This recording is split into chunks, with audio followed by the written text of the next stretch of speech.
Man, what's up, man? Happy belated birthday, my brother. How you Ah, been, man? man, I'm good, man. I appreciate it, brother. I really appreciate it. Yeah, Yeah, 30 man. Hey, milestone. another day, another day is always a blessed day for a melanated brother in the United States of America Incorporated. So Absolutely, you, absolutely, absolutely, brother. my my brother, I've been done. I've been trying to get you and my brother, the real one, so we can continue that convo from 2 weeks ago Yeah, about Harriet Tubman and about that. I really, really want to get that. You know what I mean? And it's so funny. Ever since then, I'm reading this book and it talks about Harriet Tubman in it. This is the first book that I've read really that it really, really kind of focused on Harriet Tubman. okay. So you know what I mean? You know what I mean? And I was telling him my perspective was I've only really heard about Harriet Tubman in school. I never really like got books and read about them.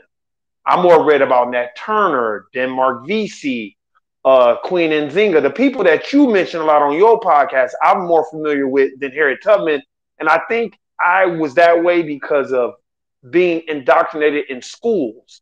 So it wasn't that I didn't think that she wasn't real.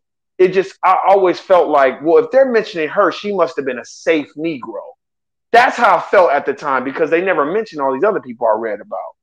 So that's why you know what I mean? I wanted to continue that conversation. Right. And I'm not going to keep you long.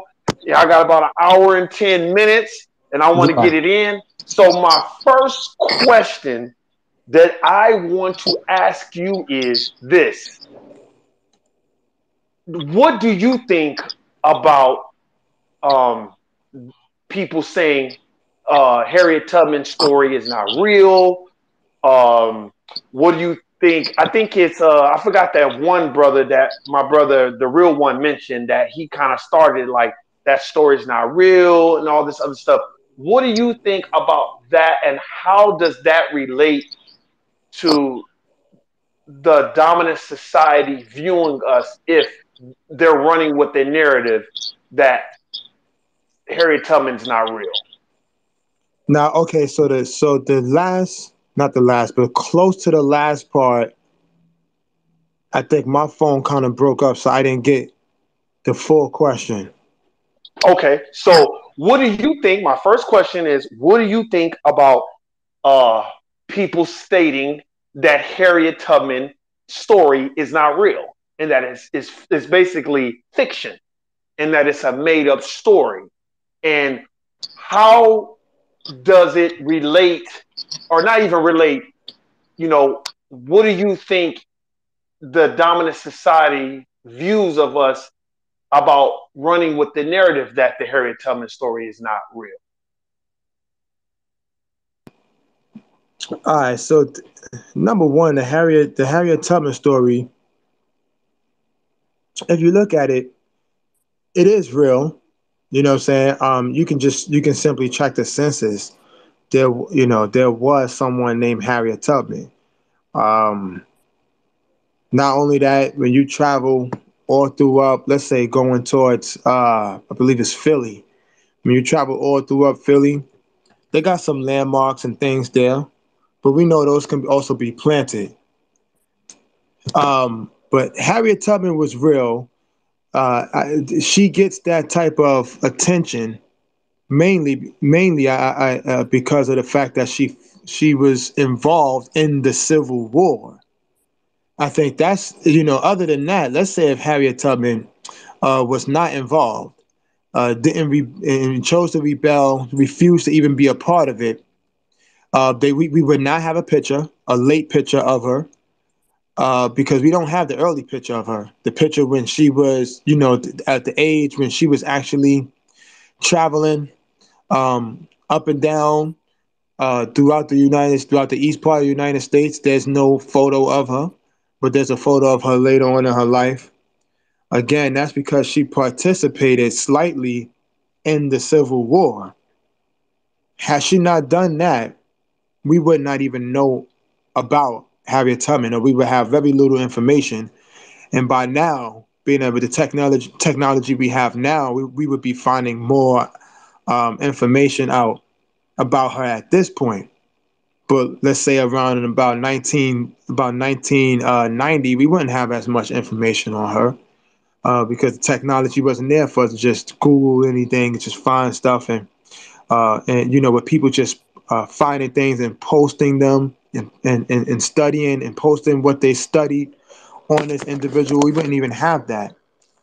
But I think with one reason why, with the dominant society, with white supremacy, white rage, why they would choose to push this narrative that she never exists, it's not so much a Harriet Tubman, it's to push the idea out of our mind, the ideology. When you take a look at it symbolically, um, they've tried this with the Haitian Revolution. They've also tried this with the revolutions that happened in Brazil and the revolutions that happened in Jamaica. These were successful revolutions. You look at also revolutions that happened in St. Thomas. These were successful, not permanently though, not like the Haitian Revolution, where they were able to be where they liberated themselves for a long period of time. Talking about from with Brazil, with Jamaica, with St. Thomas, and in Australia. When you talk about those places, they were revolutions that happened in which blacks took over and took their liberation, but had it for a small period of time. You know what I'm saying? So just the ideology of just pushing the idea out of our minds is just another form of brainwashing so that we will not react, we will go back to sleep. So the Harriet Tubman story is more, they've romanced it. They put a big romance on it, right? But one thing they won't tell us about is that there was more than one type of Harriet Tubman. You had different, as a matter of fact, if you really want to look at it, you had John Horse. We can consider him a much bigger character than Harriet Tubman, but we don't learn a lot about John Horse and how he was freeing people from all the way from Florida through the Midwest, freeing folks from even black folks from that was in Mexico when they had their wars going on, and he fought side by side with the Seminoles. Like John Horse is a much bigger character in my book, and I like to talk more about him. But that's not who they're going to push out, because even after he helped black folks out, um, he refused to fight side by side with, or even side up with the enemy. He let it be known clear he is not with the American government. He's against them. He's not feeling it. He's for the liberation of his people. Okay, And he okay, wants to stop. look like them. Look, I didn't mean to interrupt. I'm gonna be jumping in and out because when you speaking facts, I have to stop you when you're speaking facts. Now you're that what you just said is powerful. I don't think you realize how powerful that is. And let me ask you: do you recommend any books about either Harriet Tubman or our brother John Horse? Because the people that I deal with, the Ericas, the Shawnees, Tasha, the people. I don't have a lot of people on my podcast, but the people I deal with, we would like books because every day is a school day. And I've heard the name John Horse. I've even read about it, but I never really thought about books. I never really thought about um, the books that could go along with what you're speaking. What's a good Harriet Tubman book and a good John Horse book? You don't have to answer that right now, but if you know any of them, just let us know because that's very monumental what you just said about, you know, uh, Harriet Tubman is not even really who you really like. You like what she did, but you was more your hero, of how you look at it was more John Horse. So, man, that was amazing because I've read about that in different books that I've read, but they don't quite touch on it the way. Do you recommend any books from John Horse or Harriet Tubman?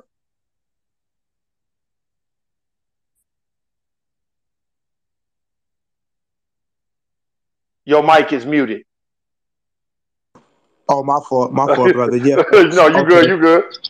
my fault about that. So yeah, so as far as with John Horse, there's a book you can find it. I mean, you can find it on Amazon, eBay, anywhere. It's called a man called Horse, and it said a man called Horse, John Horse, the Black Seminole. That's a that's a really good book of John Horse, and I think there's another one. I can't really remember at the moment, but I do know Dr. Claude Anderson in his book, The Dirty Little Secrets Part One. He has a whole chapter dedicated to John Horse as well.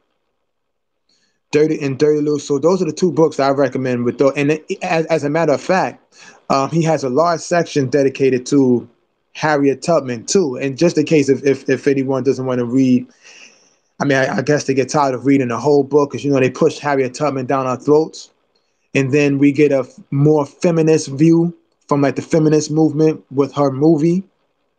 So we don't really get the truth. Dr. Claude Anderson delivers that within about a page and a half with Harriet Tubman, and he has almost close up to about 2 pages, short summary of John Horse. With that, so again, that's in the book Dirty Little Secrets, where he speaks shortly but briefly, but he gives a whole big synopsis basically on their whole life, man, to where you really, I mean, I guess if you want to get more detailed, yeah, you have to pick up the book again. Black Seminole. I'm sorry, John Horse. Um, a man called Horse. John Horse, the Black Seminole.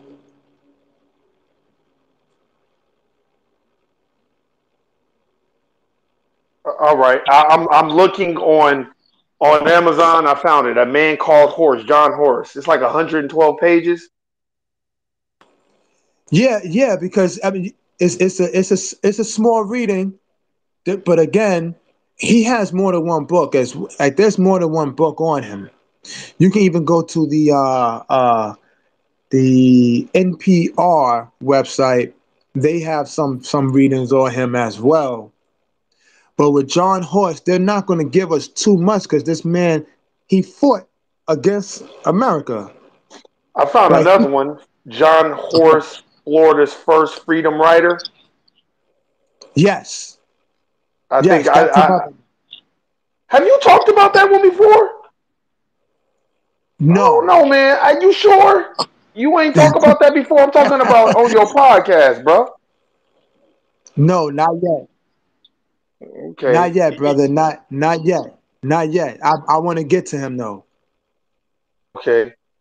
Yeah, because you're right. Because there's very yeah. Because this book is 150 pages, but I think it's probably a more distinctive read. And I'm not gonna front. I got Dr. Claude Anderson's library pack, but I've read 101 Black History Reader. I haven't read the other two, the Dirty Little Secrets 1 and 2, because like I was saying on my podcast, my gut has literally been telling me. I feel like it's the ancestors that's literally been telling me, no. Before you start wanting to know about the Moors and know about this person and that person all over the world, you need to learn the history of where you are from. So it started taking me down this rabbit hole of the kidnapping stuff, which brung us to the point, me and my brother, the real one, when me, you, and him had that conversation, um, I wanted to do a part 2 so bad. We're gonna still do a part 2. I just wanted to get your perspective on the Harriet Tubman thing. Now, I'm going to point out what you said. That was very crucial. What you said about how you're like they want to push that out of our mind. Now, let me ask you a question. Do you feel like them or any of us creating, because when we create a narrative, my brother David, against us, the dominant society will run with that narrative, right? You know that. You know that, of all people know that. So with that being said, why do you feel they do that? And do you feel like it's a time wasting mechanism? Okay, with them trying to push that narrative out of our minds, what you're saying, right? Yes, yes, because you said you when you answer, you said they're trying to push that narrative out of in that imagery out of our mind, Right, basically to kind of enslave us even more. Like, yeah, nobody was able to do nothing like that. Do you understand what I'm saying? So go ahead and right. talk about why do you think they're doing that, and is that a time wasting mechanism to even talk about if she was real or not? I don't. Okay, so I'll answer the last one first. No, it's not. It's not time wasting because it is a part of our history, whether it's good, bad, or ugly. We always we can't, because if we do, that person dies along with it. You know what I'm saying? When we practice something 3 to 4 times, it becomes a part of our DNA. So we keep these memories in our minds. Our ancestors always live with us, whether they were related to us or not by blood. They live with us. You know what I'm saying? So this is why black people, dating back to in Africa, they really, it was like after death was just another life. And this is why a lot of Haitians, they're really not afraid to die. You know what I'm saying? Because they believe in that you're going to live again. But our memories have to continue on. So, nah, it's not time wasting.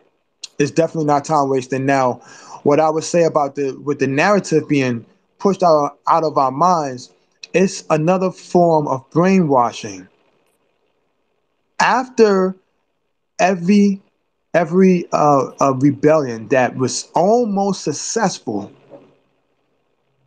notice what they've done. Notice this is their common scheme. They steal, they kill, and then they destroy so that they can rebuild their nation all over again. And sometimes their nation is not even, and I'm talking about white supremacists.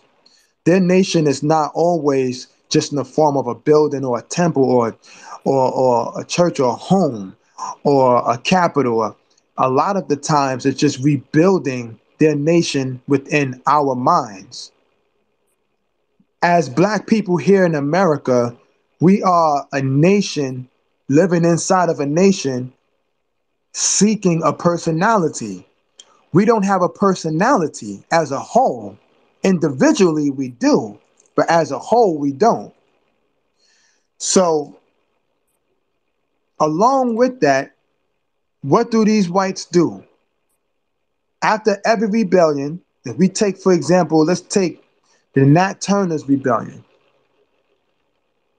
Nat Turner gets a lot of the credit, you know what I'm saying, because he was the leader of the rebellion. But what a lot of folks don't talk about a lot is that his soldiers, his men that was with him, they was riding just like he was, if not more. He had to calm them down. He had to sit them down in a circle and say, yo, we got to plan this out, because his men, they was ready to ride with him the next day. You know what I'm saying? And he had to come out with a plan and say, yo, this is how we do it. This is the day we're going to do it. This is the hour. This is the signs and the signals. This is where we go. They was just ready to just do. Nat Turner was ready to just he was ready to do as well, but he had a plan. You know what I'm saying? But along with them, when Nat Turner turned himself in, because they didn't capture him, he turned himself in. When Nat Turner turned himself in, and his men were captured, they killed them all off. They allowed the women to survive, to live. They didn't really kill the women off, right? Why? Because now they can impregnate those women. They can start a rebirth of their nation within that black woman and rebuild their nation. And this time, when they raise that child up, whether it be a mulatto child or just a straight jet black child, when they raise that child up, they take away everything. That child would never know its original language, its original culture. That child would believe that the condition that he or she is born in, they're supposed to be in that. It's normal work. It's a work day. and they're never going to talk what happened before that. They erase their memory. They push the narrative out. You know what I'm saying? So this is their war that they've waged on black people mentally and then sexually. So when we take a look at this, we see why you just have a lot of coons, and you say, but dang, they knew they stood around other black folks. They looked like us. They were us. They were just like us. But why were they so coonish? You know, a lot of a man was brought up in that condition. The condition of the mindset of, hey, I'm supposed to be like this. I'm supposed to protect master. Master don't protect me. I protect the master. They play these mind games mentally. You know what I'm saying? So at this point, they moved on from becoming slave owners to slave masters, bro. And when you become a slave master, then you know how to master the psychology of your slave. And this is the game that they play. And they continue to do this. They do this to this day. You know what I'm saying? They'll kill a lot of our leaders. They'll have our leaders exiled, reputation ruined, and then they rewrite the narrative. If you take a close look at Bill Cosby. Listen, I don't agree with any man that drug any woman, rape any woman, abuse any woman, but I still ride with Bill Cosby. I might get slack for saying that, but I still ride with Bill Cosby. There's white men who've done worse than what Bill Cosby has, and they don't speak about that. You know what I'm saying? You got white men who has absolutely got up on camera and have admitted to what they've done, and then we turn around and accept the narrative of this person was just mentally ill. They didn't know what they were talking about. But with Bill Cosby, exactly. That's some But with real Bill shit. But Cosby, go ahead, man. My yeah, bad. You saying some real absolutely, shit. absolutely. But with Bill, we take a look at Bill Cosby. There's no second chance, right? There's what he's accused of is what he's going to be blamed for.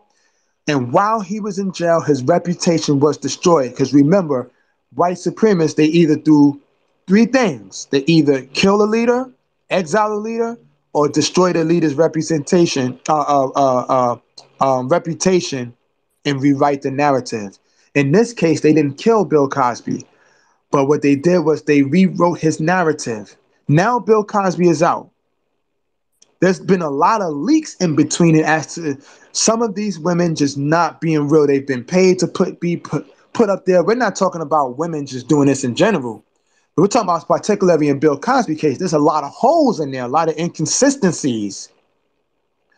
Um, and then when you take a close look at it, what did they do while he was in prison? They rewrote his narrative. He's a rapist. He's a monster. So now Bill Cosby is out. He's free. What's happening with his TV shows? Let's not forget this was a man. Rather, I mean, I know he at these HBCUs, he stood up there and told black people what we need to do and how we need to stop feeling like the victims. It's kind of like he downed us a lot, you know what I'm saying? But as black people here in America, we always stick by our own. But we're going to stick by our own. With Bill Cosby, we continue to stick by him, but this is the same man that gave us the first sitcom in which there was a successful parenting in the same household with children that had everyday problems that other children have as to rather what school they're going to and everything, but the family structure was strong. So he provided the first strong family structure, not a family that's just struggling to get by like Good Times were and all that. Not this was a successful family living in a brownstone in New York, which was expensive homes, and getting it done. All their children went away to college, did their thing, had their own businesses, and all of that was helping the community. This was a man who produced a show like that.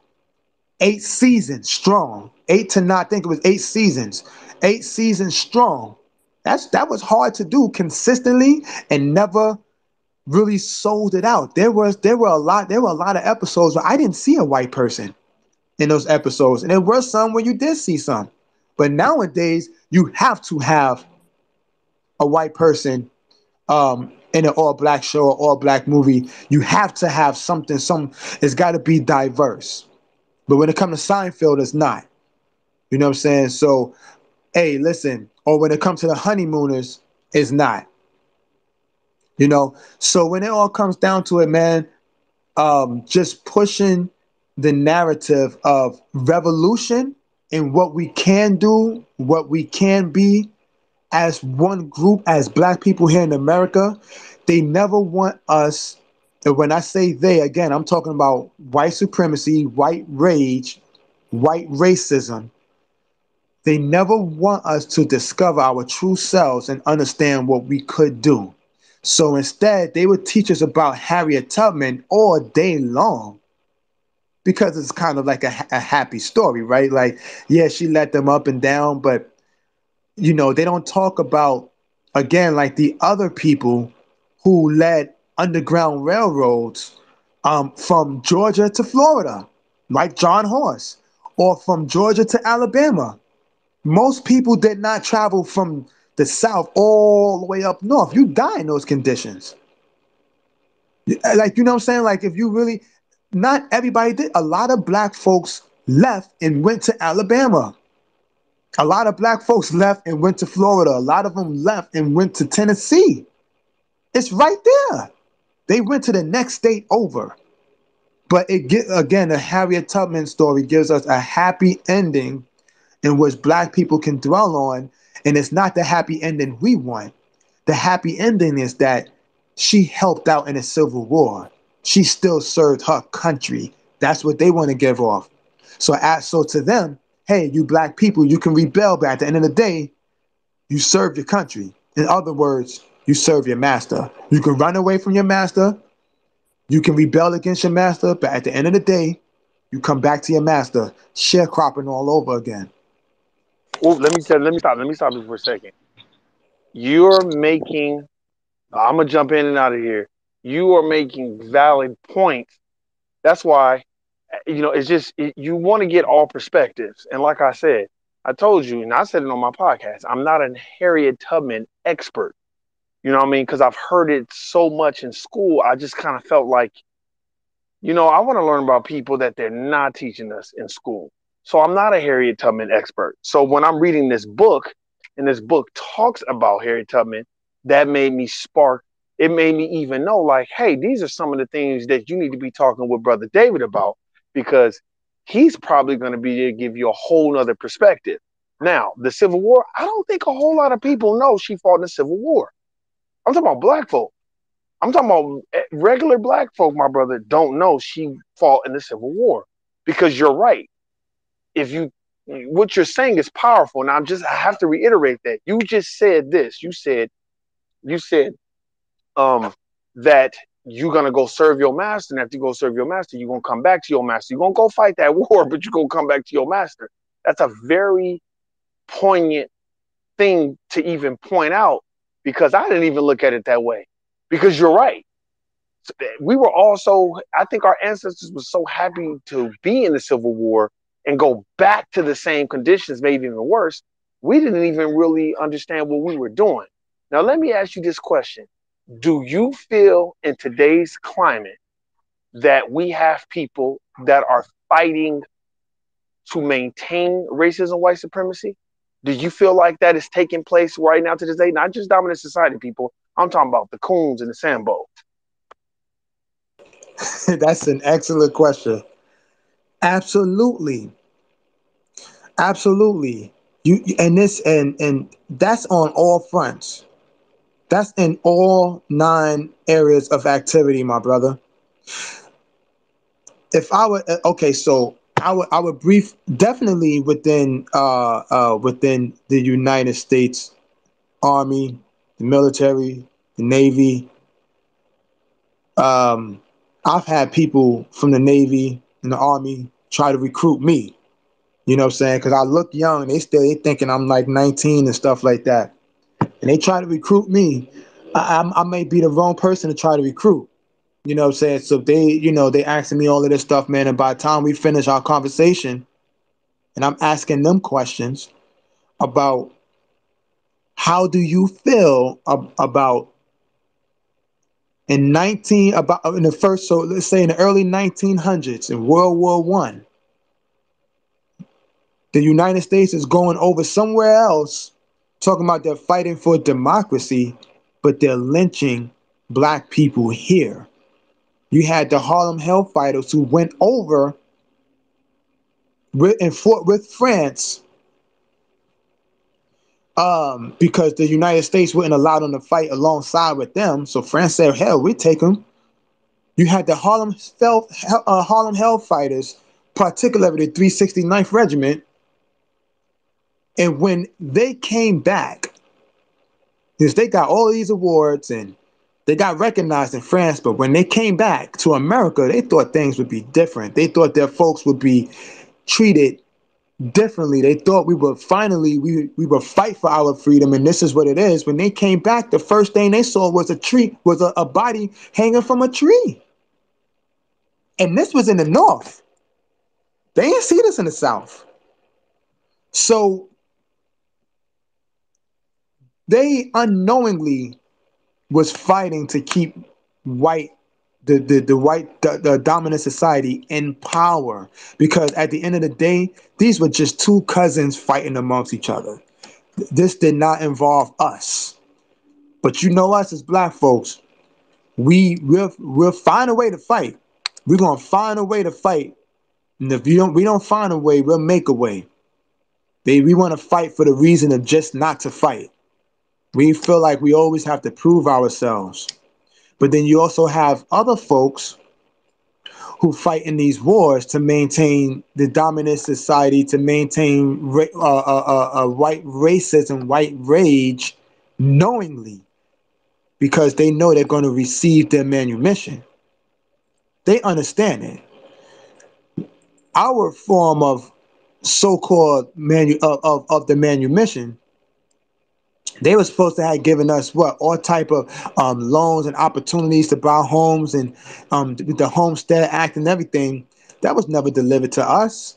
That was given through the state to the city. The cities and the states said, "Well, we ain't got nothing to do with this. We give it." The state said, "We ain't got nothing to do with this. We gave it to the state." The state said, "Yo, you know what? We gave it to the people who needed it most, and those people who they felt needed it most was the white folks." And they moved out and developed their own suburbs and all like that. So our folks came right back basically to nothing. You know what I'm saying? And when and in all reality, when they came back as well, a lot of their folks was moving up north. So a lot of it, man, is just a fight for nothing. We need to be able to put that same energy towards the fight for our liberation and the fight for our nation here in America. However, on a flip side though, um, you do have some folks who are on the inside. They have the information, but they won't come back and tell us. They're afraid. You know what I'm saying? They love their benefits, but they have the information. They have these thoughts. They have these ideas. They won't come back and tell us. Those are the folks in which I don't mind going out to, I don't know, I guess registering, fighting for the war, doing it, whatever you have to do, given the illusion that you're fighting for your country, but you're really not. You're fighting for your own nation, your black nation. You're telling them you're going to fight for your country, but you're really in reality going to fight for your nation. You can, I mean, this is also within um, the astronomers and all of that, man. They have the information as to how and what they're going to do moving forward in the future that will affect black people greatly, but they won't come back and tell us.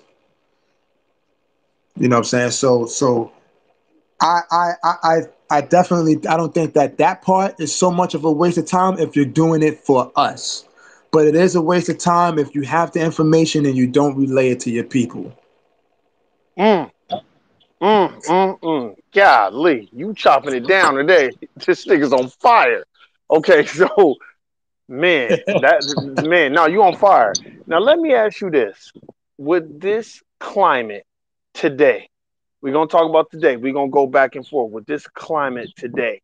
You got people talking about the Jada Pinkett thing and how she kind of just let him be out there. Um, and I'm just throwing out examples. And then you have our good sister Tashina Arnold, Pam from Martin, who asked some very good questions on Twitter about what could we do to become a team and things like that. Now, and then you also touched on our brother Bill Cosby. Now, let me ask you this question, and I'm gonna ask you this question in this fashion: why is it so easy for us to turn on each other and use each other as a stepping stone to look good in front of the dominant society? Meaning, it's so easy for everybody to attack Bill Cosby, like you just said. This is what, and I was thinking the same thing. It's funny, I was thinking the same thing. And you are right. He did give us the pound cake speech. But let me tell you, what do you think? Is it better for him to give us that speech, or is it better for the dominant society to give us that speech? That's one question. And why is it so easy for us to turn against our own and use it as a stepping stone to look good in front of the dominant society? I would much rather hear this from a black person. What Bill Cosby said, I would much rather hear that from him. Because at the end of the day, if we chose to go behind closed doors and speak about this matter, we could correct him, right? We can kind of we can get him to see a different point of view. Some of the stuff he was saying was true. It wasn't. I mean, not everything wasn't false, but it was his delivery a lot of the times, and other times it was uh, it really didn't have too much to do with the graduations, and other times it was the wrong things because it's like when our black men are being shot in the streets, you telling us how we need to stop having excuses, and it was like, what are you talking about? Like, why aren't we talking about the bigger issues, right? Um, so I definitely think that um, hearing it from him though would have been much better. Hearing this from a white person is kind of it's like a how dare you. um I can't relate to a white person. A white person cannot relate to me. You can be cool with me, we can, but we can't relate. You're not me. You're not melanated like me. You don't have 12 melanated centers like me.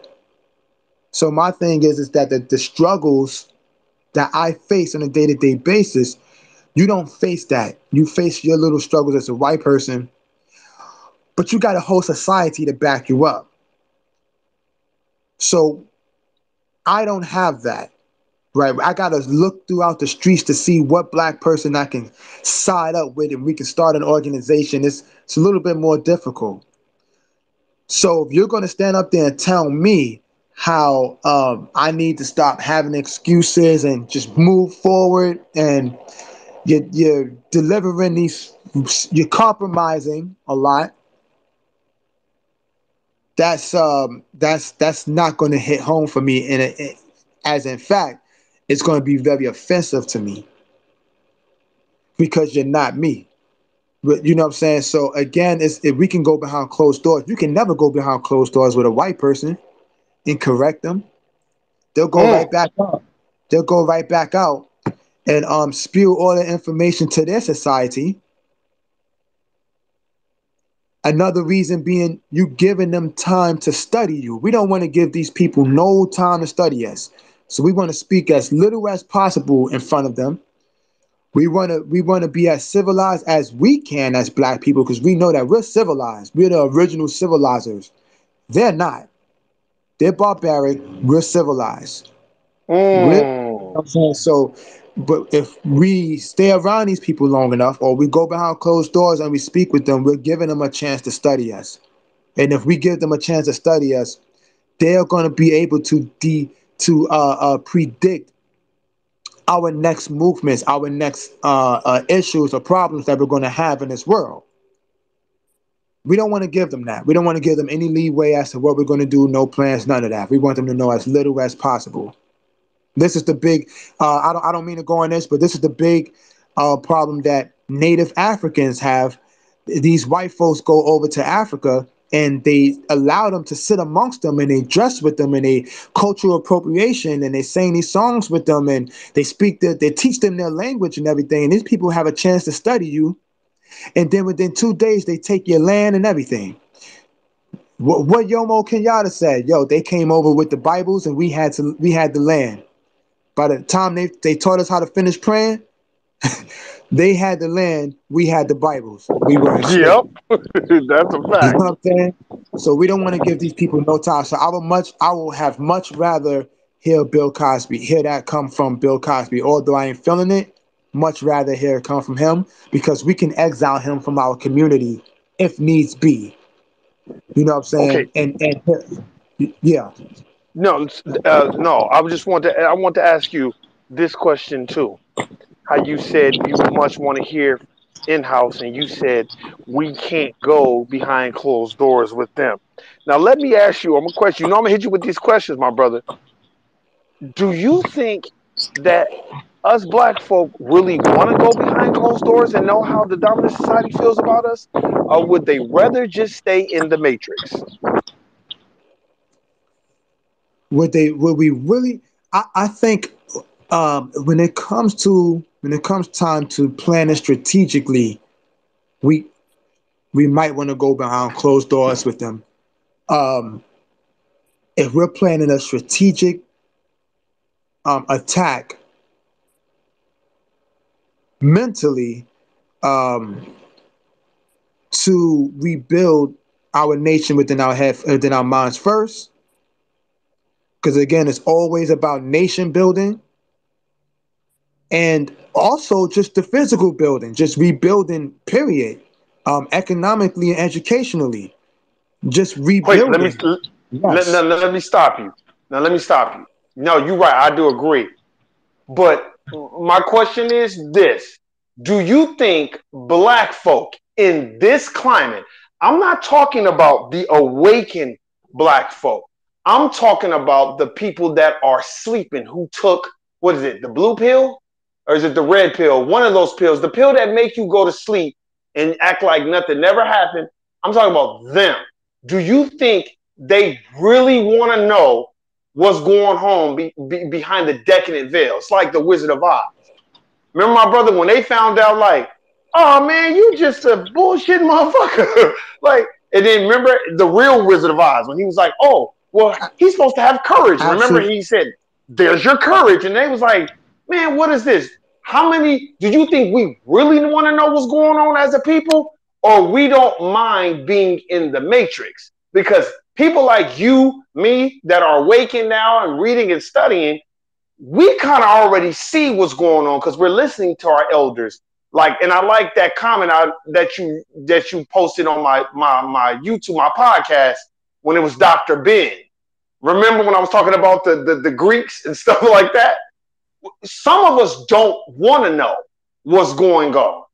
So, do you think as a people we want to know what's going on, or would we rather just be in the matrix? Because remember, I always quote the Matrix. Cypher knew it wasn't real. He was the main one that was like, my mind is telling me that this steak is good, but it's really not real.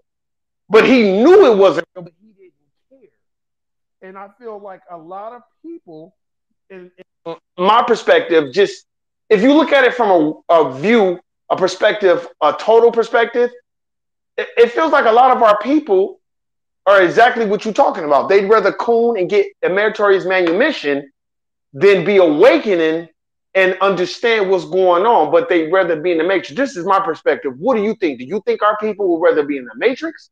Or do you think my people want to be awakened and want to know what's going on behind the decadent veil? Okay. So I would say absolute.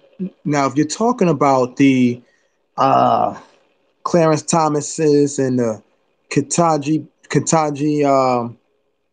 I forgot her last name at the moment, but our sister Katanji, you talking about Kamala Harris, and you're talking about those other politicians.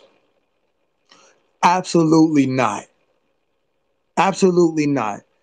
They don't want to know what's really going on. Now, if you're talking about also just folks out here who are just unaware, but purposely unaware, absolutely not. Because why why go through this is what they're thinking. Why go through trying to learn and understand what white racism, what racism is doing, when we can change the world? We don't have any excuses. This is what they're thinking. If we don't have any excuses, we can do for ourselves. And it's easy, because look at what the other races are doing, and we have the same opportunities. This is what they're thinking. Also, it will force them to go into a level of understanding in which they got to find out the truth. And that truth is going to be hurtful for them. That truth is going to be frustrating for them. So instead, I'd rather deny it. They're going to go through a huge level. It's basically trauma that they do not want to re experience. They're not going to go through that. The average black person is not going to go through that, period. Because a lot of black folks are not seeking out truth, because they believe the truth is always in front of them, and as long as they can survive from day to day, then they've gone through what they need to go through, what they needed to get through for that day, not understanding that there was a system in place that was in place to keep you in that slumber, as to where you don't want to seek out the truth. So you're not really going to ask questions. You're not going to question things. You're not going to question anybody's motive. Why? Because they've implanted in our minds that this can just be a conspiracy, and conspiracies are not true. This is what they're saying. Now, I believe a conspiracy is a possible truth. You just have to live long enough to see it. But you get all of these name tags and titles, unwanted titles placed on you from thinking outside of the box.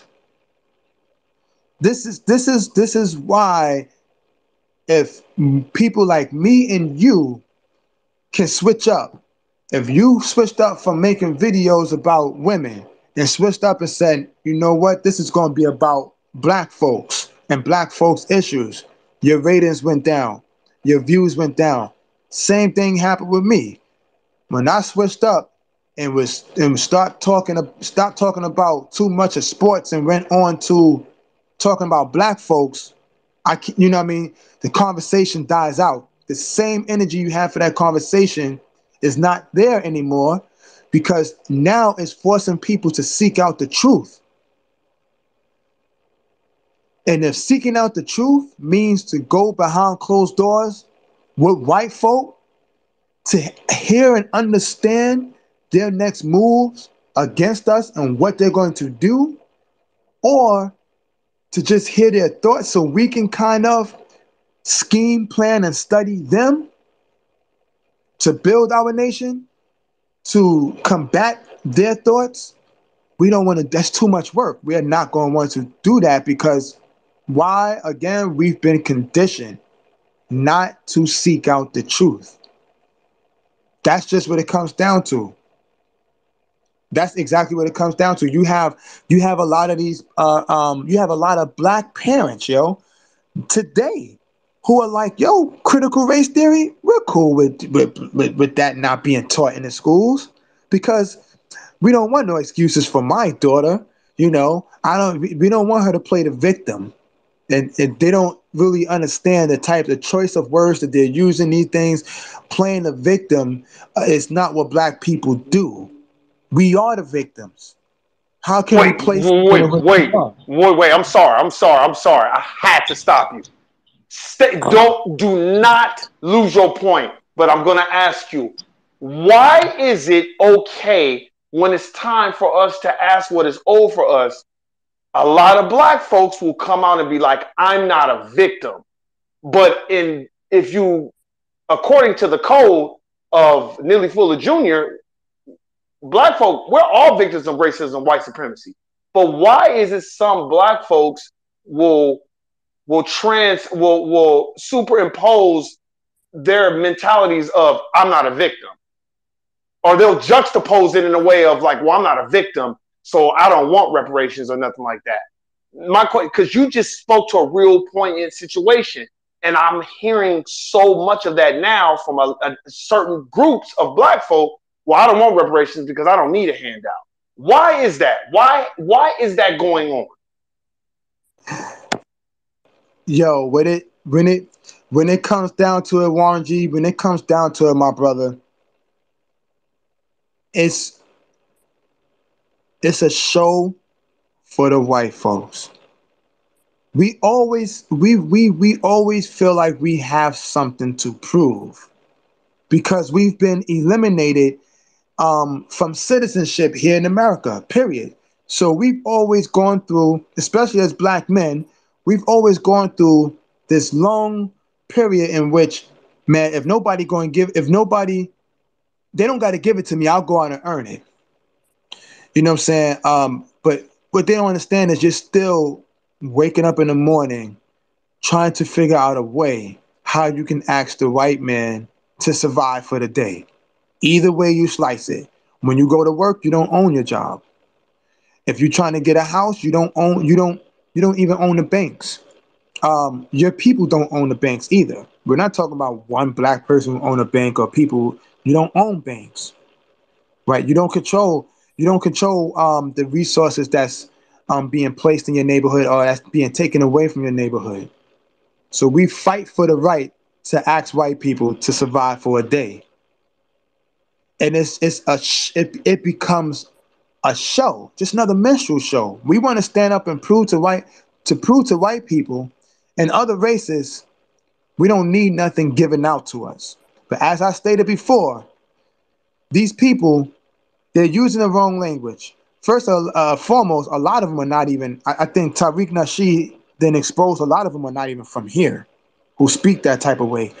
Um, and even if they were born here, they are first generation Americans born here. They're not their parents weren't born here.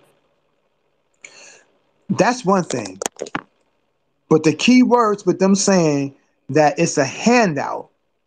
I don't need anyone to give anything to me. That tells you right there what time it is. Because a black person who foundations is important to this land that we are in, who contributed to everything, have to understand this. We're not asking. We are demanding. That's the difference. We're not asking for anything. We're not asking for you to just give us money. We're demanding. As a matter of fact, it was white folks, those radical whites, who stood up and said, yo, we're going to do something for black people. They'll never be free in this country unless they have what a mule and all of that stuff, 40 acres and a mule and $100, which in other words, they can never be free unless they have land, an economic system, and money to maintain that economic system. How can they really be free if you don't have that? Your freedom must be tied to land. So in essence, man, this is what they came up with and said we're going to give these, and then they took it back. They took it back. They withdrew it. They took our lands and took all our islands off the sea coast, and then they withdrew the soldiers and allowed these white supremacists to come out and begin to start killing and lynching us, our sisters, and our children. They never viewed us as first class citizens or even as citizens, period. So these people coming out, they're using the wrong language. We know those are the folks, those are the same folks Now we would have to pull to the side, either a side or closed doors, and say, "Yo, we're not asking, we're demanding." Those are the folks who need the full spectrum of the history explained to them. And then even after the history explained to them, if they still say, "Well, it's still a handout," if they can't seem to agree with us that we are demanding, we're not asking, we're demanding, which is why they don't want to give it to us. We're demanding. If they can't get with that fact, then again, you know me, I always speak about the exiling of folks. Then those folks will have to be exiled from our community. And again, when we receive our reparations, you can give your reparation that's supposed to be owed to you. You can give that to one of us, because remember, it was a giving. You don't want nothing handed out to you. Remember, you said you was mixed. You was proud of being all this other stuff, right? So you going along to the side and let one of our brothers and sisters have that extra, coming into our banks, going into our schools, to our hospitals, to rebuilding our land, our own protection system, and all like that. You can give that right back. You can give that up. Another thing, again, it's a minstrel show. We want to prove to white people that we are just like you, right? Like, you don't ask for anything. So, I mean, we want to be in the same boat as you. We want to be equal.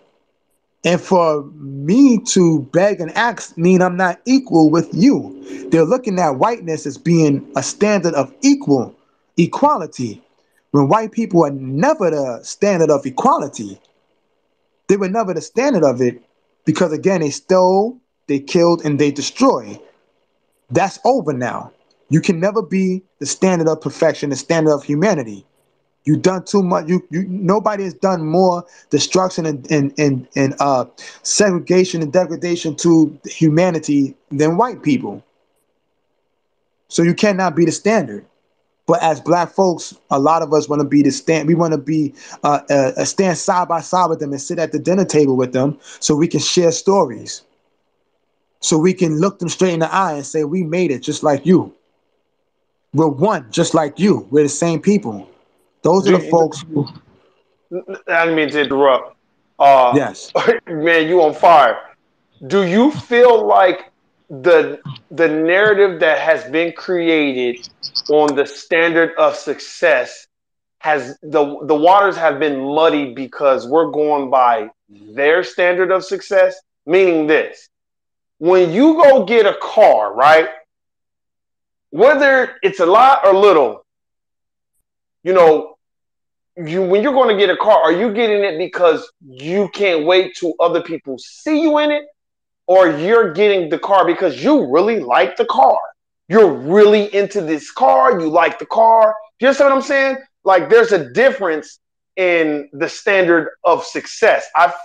Do you think that the waters are a little muddied of what their standard of success, the template that they set?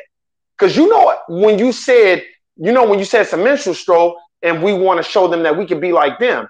You know why you're right? Because at the corporate plantation that I like to speak about all the time, what do you think they do to black folk when you move up that corporate structure? They're making you prostitute your integrity to show them you're like them. Because the way they do business, in my perspective, is a lot different than the way our ancestors did it in this land before they got here. So, do you feel like their standard template of success is what has jaded our people in 2022? Absolutely. Because when you take a look at it, right, we are trying to live, we're trying to fit in a box that was never created for us. This is why our way of living here would never work. It won't work. We have to change our mindset. The Europeans, these whites, they come from a me society. They come from a society in which survival, which would mean killing your fellow brother. eating him alive. You got to do what you got to do to survive because you're in an icebox. You're from an icebox. They are the ice people. We're the sun people. You know what I'm saying? So we have a different type of humanity. We have a different type of soul than these folks. We have a we mentality, collective. They have a me society, individual. When they have tried to live in a we society, they nearly wiped their own selves out, period. Right before the Inquisitions, they nearly wiped themselves out. They were enslaved. They couldn't do it. They were enslaving their own children. We have lived in a we society for millions of years. We've had wars, but it wasn't amongst where millions of people are being killed. We're talking about your leader versus my leader. Whichever one loses, the whole clan, the whole tribe goes into servitude. So it's very few deaths. But with them, it's different. They literally go to war, slaughter and kill. So when you transfer that over and we try to live in a me society, it never works. So when you hear black people say, well, listen, I don't need a handout. I don't need reparations because as long as me and my family is good, that's all that matters. That's a me mentality. So how is that building your nation? What constructive result is that going to produce for your people as a whole? Just you and your family just thinking alone on themselves and acting on themselves, not looking to liberate black people as a whole. How is that going to produce a constructive result for black people as a whole? If it's not going to produce a constructive result for black people as a whole, then it's not real success. The whites have given us the same thing their ancestors has given us. So their ancestors have given our folks, our ancestors, they've given them little doggy bits, right? Like they've given them little small type of manumissions, notorious manumissions. A lot of them they never kept their word to. Some of them have given them said, well, we're gonna allow y'all to have your little Sunday services. But that's only because they wanted to spy on what we were saying. They knew that we were using these churches to plan revolts. So they're just going to give us little doggy bits, but it comes with a price. They have to be involved in on it. And so we can never truly be successful if we don't have a white person involved in on it. That attitude is still around to this day. When you see black folks get up on these Grammys, when they get up on these different award shows, who they start thinking? A lot of the times before they even think their mama, they start thinking the producer and the owner, the CEO, all these dudes is white. They begin to start thinking them. So their success is different from our success because now the roles are reversed. They no longer have to just survive from day to day, right? They don't as a whole, white people as a whole, they don't have to survive from day to day. This country was built for them.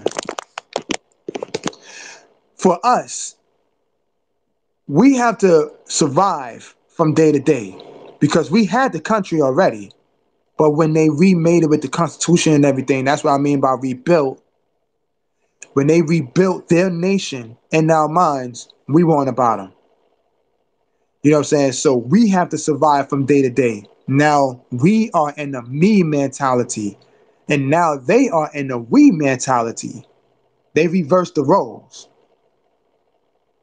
So this is why our success can never really be true success unless we are liberating our people, period. If we are not for the liberation of our people, black people first, if we are not for the liberation of black people first, then we are not truly trying to look towards success. because success would be black people being on top of their economic game, their educational game, their entertainment game, the labor game, the law. We would be on top of our politics, religion, our sexual relationships, and our war, even our health. We would be on top of these things. That is true success. You know what I'm saying? Now we do have small goals that we can kind of label successes. You know, if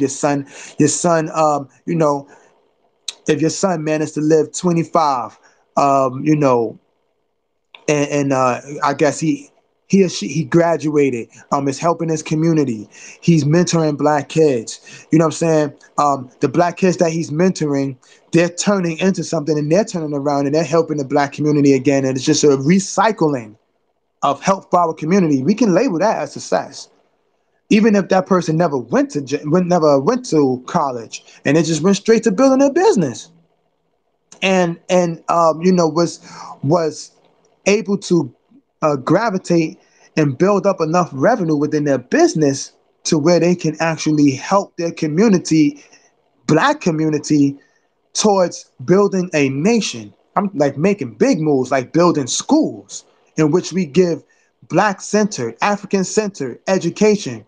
I would label that a success. Other times we can have little small successes, man. If you live in a hood, homie, full of gangs and violence, and you can live past 18, I would label that a success. But to dominant society, to white society, that's not a success. I wouldn't say that these things are good enough, but that's a small success we can kind of hang up on the side of the wall. You know what I'm saying?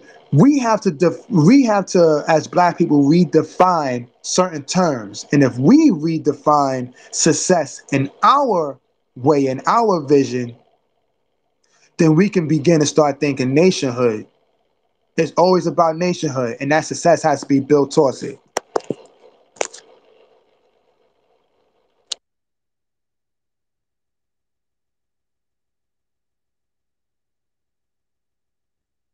Man, my brother, you dropping hot fire.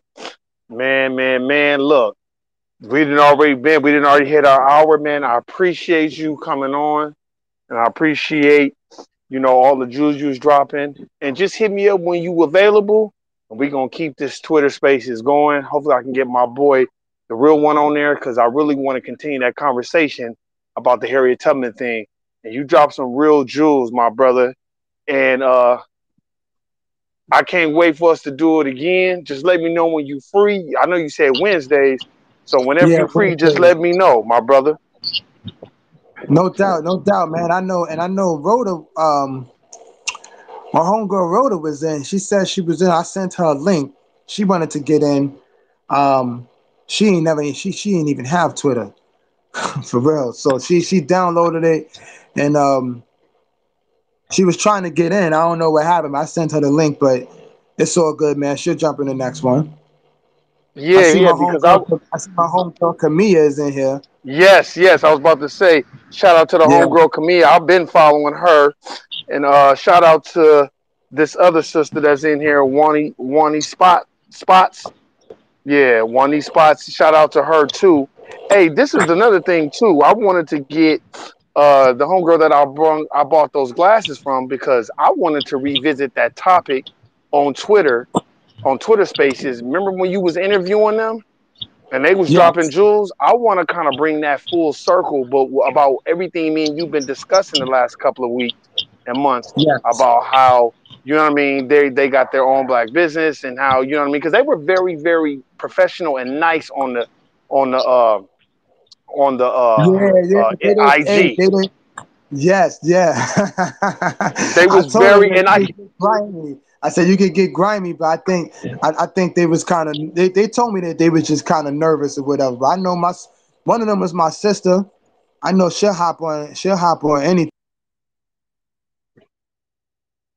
time. I don't even think she got Twitter, but I know she got a mouth on her, bro. yeah, I would love to because I want like my people's Eric and all them. I want them to hear that, and I want to get the raw. And I do, I know, they are business owners, so there's just certain things I know they don't really want to say. And I don't blame them because this is business at the end of the day. But see, I could say it for them. You know what I mean? So that's my whole goal because I want to revisit that topic and hopefully get those sisters on because I want to get their perspective on business and how it relates to us and what we're conditioned. Because a lot of us we don't want to support black businesses, but we can't wait to brag on how much money we spend on Gucci. So I really want to tie that into our whole subject. And first, I want to go back to the Harriet Tubman stuff and then bring it all in and tie it in, man, and ask them sisters some questions, my brother. So if you could reach out to them, man, and get them on the space, let me know when, and I will drop what I'm doing because I really want to get them on with you so we can get a whole panel discussion about that, my brother. Yeah, no doubt, man. Like I said, I'm proud of what you're doing, brother. I'm real proud. It's definitely it's been dope.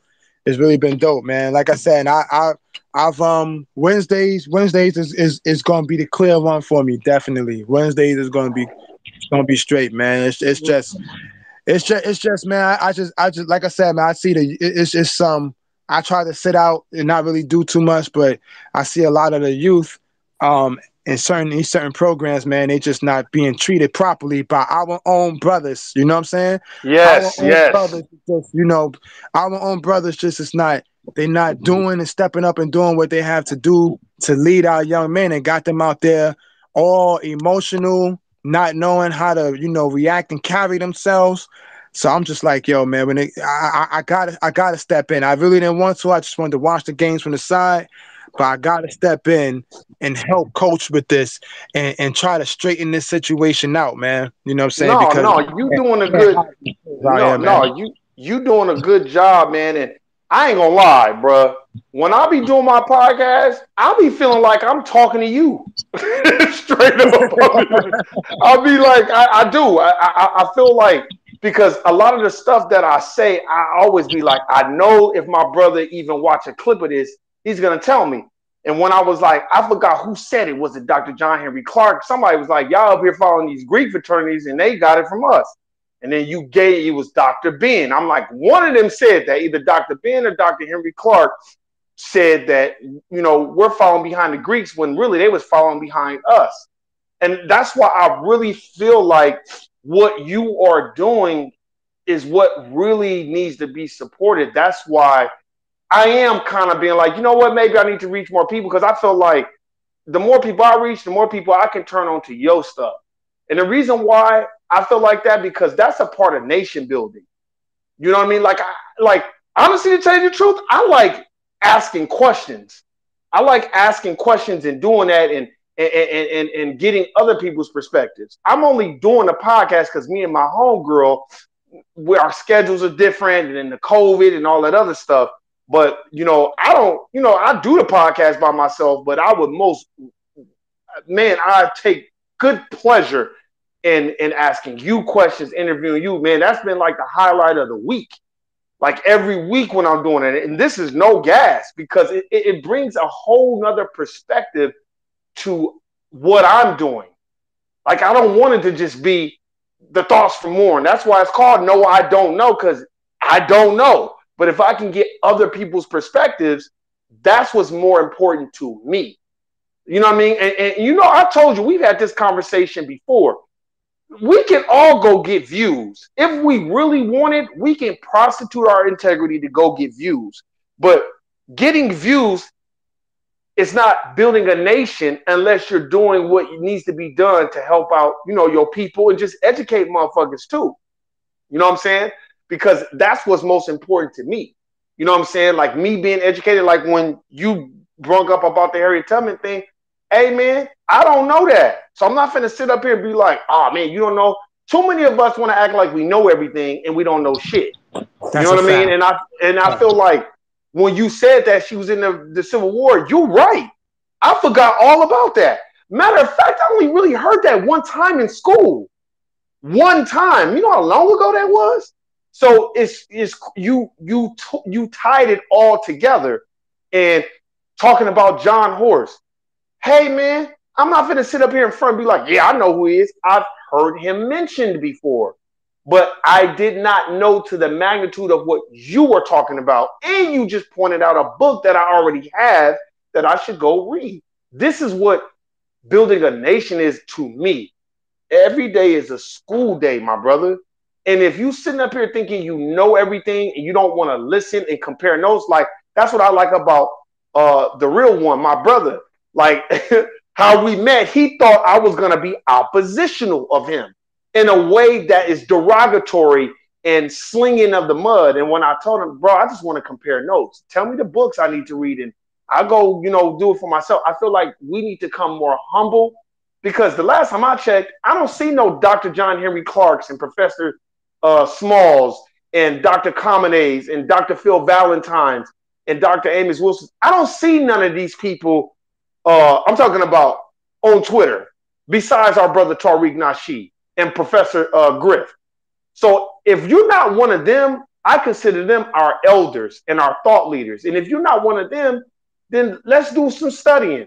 You know what I mean? And let's start being more humble and being more flexible in our beliefs and not just being argumentative without facts. Like you just gave me facts. Nah, bro, there's books, it's documented history. That's what I like. And whether I choose to agree with it, that's my personal perspective. That doesn't mean that I'm right. You understand what I'm saying? So I just wanted to give you your flowers, my brother. I really do appreciate you doing this. I know you're a busy man. We're going to reconvene Wednesday. If you got any time in between then, just hit me up on Twitter, Instagram. I got to give you my phone number too, man. And then you could just text me, bro, because, I don't really be on Instagram like that much. I just really don't. I kind of more just be on Twitter. You know what I mean? And you know why? Because this Twitter account that I have is the longest Twitter account that I've had being awakened ever. All my other Twitters, when I was talking about fuck a bitch and all this other shit, they let me say whatever. But once I started talking about empowering us and waking up and calling out Sambos and Coons, shit, they took away my stuff. This is my third account, like I told you. So this time I'm just doing a lot of you see me on there. I do a lot of retweeting. I barely say a lot. I barely say anything. I do more retweeting and liking because I just want to support my people. So you know what I mean? And that's why always on my podcast, always shout you out. If I don't, then I must have been tripping because your podcast needs to be on talk radio. Like really, you need to send your podcast to the dude Zoe Williams who got a talk radio show because I know your stuff will go on the radio because it's enlightful, it's good for children, and it's good for adults. But brother, man, I appreciate you. I appreciate everything you're doing. And man, we're gonna reconvene around this time next weekend. Next Wednesday. How that sound? Oh yeah, that's definitely straight, brother. I appreciate you, man. All All day. right, man. All right, my brother, man. Be safe, be easy, man. And then I'm gonna holler at you on Wednesday. All right, my bro.